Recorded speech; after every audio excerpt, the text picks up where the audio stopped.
Welcome to our channel. Today we how to disable tax refund alerts in Wells Fargo, beginner guide step by step clearly. To disable tax refund alerts in Wells Fargo, start by opening the Wells Fargo mobile app on your device. Log into your account using your username and password. Once logged in, locate the menu icon, usually found in the upper left corner of the screen. Tap on the menu icon to reveal various options. Scroll down and select Account Settings. In the Account Settings menu, look for Notifications.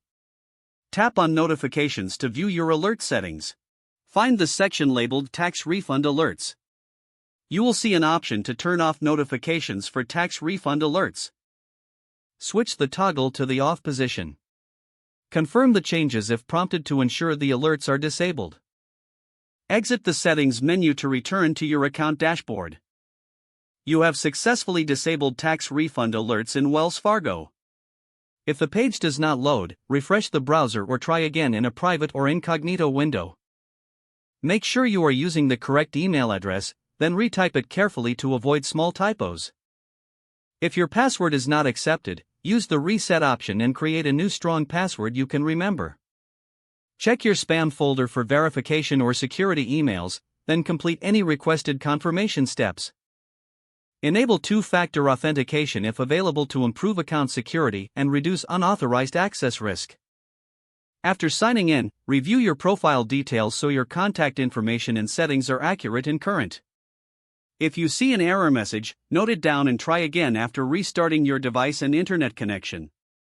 Log out when you finish, especially on shared devices, to keep your account and payment information secure. If the page does not load, refresh the browser or try again in a private or incognito window. Make sure you are using the correct email address, then retype it carefully to. If your password is not accepted, use the reset option and create a new strong password you can remember.